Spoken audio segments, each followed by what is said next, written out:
નમસ્કાર, nation plus ન્યૂઝમાં આપનું હાર્દિક સ્વાગત છે। હું છું વશિષ્ઠ શુક્લ। દર્શક મિત્રો, એક બહુ સરસ કહેવત છે, a man is known by his company which he keeps.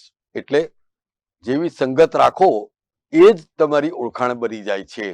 અને કદાચ એ જો સંગત ખૂબ સશક્ત હોય, ખૂબ સારી હોય અને ખૂબ સાચી હોય તો ચોક્કસપણે એ ગમે એવી મુશ્કેલી હોય પરંતુ એમાંથી તમને રસ્તો બતાવી દે। પરંતુ જો સંગત બુરી હોય તો ચોક્કસપણે તમને એવા ખાડામાં ધકેલી દે કે ત્યાંથી કદાચ બહાર નીકળવાનો કોઈ રસ્તો તો ન જ હોય, પરંતુ એક સમયે એવી સ્થિતિનું સર્જન થાય કે તમારે ના છૂટકે કહેવું પડે, માં મને કોઠીમાંથી કાઢ। આવી જ પરિસ્થિતિ ટેન્સાઇલ સ્ટીલ લિમિટેડની જમીનમાં સંજય પટેલની થઈ રહી છે। એ પાછળનું કારણ એ છે કે જે રીતે તમામ પ્રકારના જે ઇન્ફ્લુઅન્સનો ઉપયોગ કર્યા બાદ એમણે વડોદરા પોલીસનો સહારો લઈને જે ક્રાઇમ બ્રાન્ચ ખાતે ફરિયાદ નોંધાવી અને એના ભાગરૂપે પોલીસ દ્વારા જે કાર્યવાહી કરવામાં આવી એમાં પણ પોલીસ ટીકાને પાત્ર બની રહી છે। દર્શક મિત્રો, હકીકત એવી છે કે છેલ્લા કેટલાય સમયથી વિવાદોના એરણ ઉપર રહેલી આ માજલપુરની ટેન્સાઇલ સ્ટીલ લિમિટેડની જમીનમાં જે વિવાદ ઉભો થયો છે ને, એમાં વડોદરા પોલીસે એક પક્ષીય વલણ દાખવ્યું હોવાના પણ આક્ષેપો થઈ રહ્યા છે। ખરેખર તો વડોદરા પોલીસ દ્વારા આ જે ટેન્સાઇલ સ્ટીલ લિમિટેડના અંતર્ગત જે પણ કોઈ ફરિયાદો આવી એની ઉપર નિષ્પક્ષપણે કાર્યવાહી કરવાની જરૂર હતી, પરંતુ કમનસીબે એવું થયું નથી।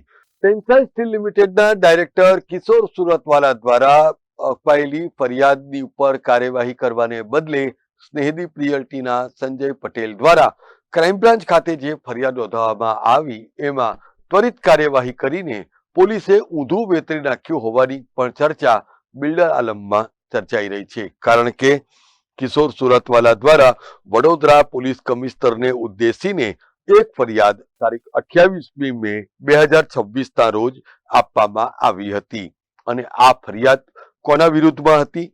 સંજય કુમાર વલ્લભદાસ પટેલ, જિગ્નેશ દેસાઈ, ધર્મેશ અમીન અને પિંકેશ રાય, આ ચારની વિરુદ્ધમાં ફરિયાદ હતી અને એમાં ભારતીય ન્યાય સંહિતાની કલમ 336, 338, 340 અને 61 મુજબ ફરિયાદ નોંધાવવામાં આવી હતી, જેમાં પોલીસને તમામ પ્રકારની જે હકીકતો છે, જે કોઈ કાવા દાવા છે એનાથી અવગત કરવામાં આવ્યા હતા કે સંજય પટેલ આણી મંડળી કઈ રીતે અમિત શાહને ડાયરેક્ટર નથી એ પ્રકારનું એસ્ટાબ્લિશ કરી રહ્યા છે। એટલું જ નહીં પરંતુ વ્યક્તિગત અને કંપનીમાં કઈ રીતે નુકસાન થઈ રહ્યું છે, આ તમામ વાતો પોલીસને જણાવવામાં આવી હતી અને એને ભાગરૂપે કાર્યવાહી કરવાની અપીલ પણ કરવામાં આવી હતી, પરંતુ કમનસીબે એવું થયું નહીં અને એને પરિણામે વડોદરાના નગરજનો પણ એ જાણવા માટે એટલા ઉત્સુક થઈ પડ્યા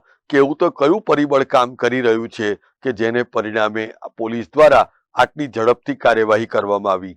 કારણ કે ગુજરાતના નાયબ મુખ્યમંત્રી તો હંમેશા કહે છે કે પોલીસ પ્રજાનો મિત્ર છે અને ખુદ તેમણે જ રાજ્યની પ્રજાજોગ સંદેશમાં એમ પણ જણાવ્યું કે જો પોલીસ તમને ફરિયાદ નોંધવામાં મદદ ન કરે તો રાત્રે 12 વાગ્યે પણ ફોન કરવો।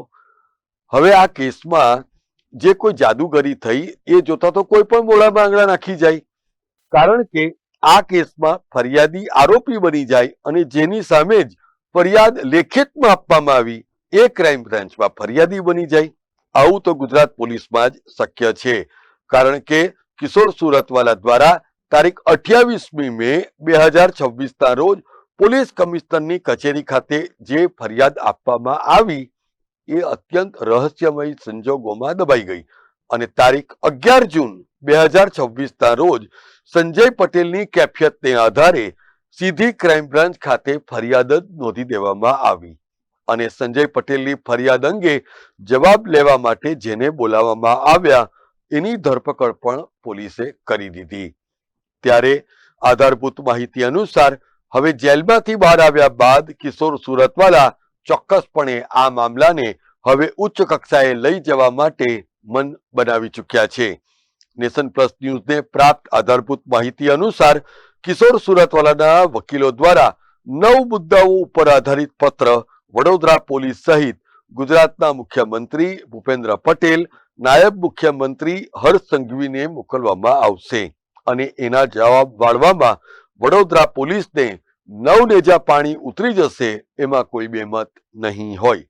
Bureau report, nation plus news, Vadodara.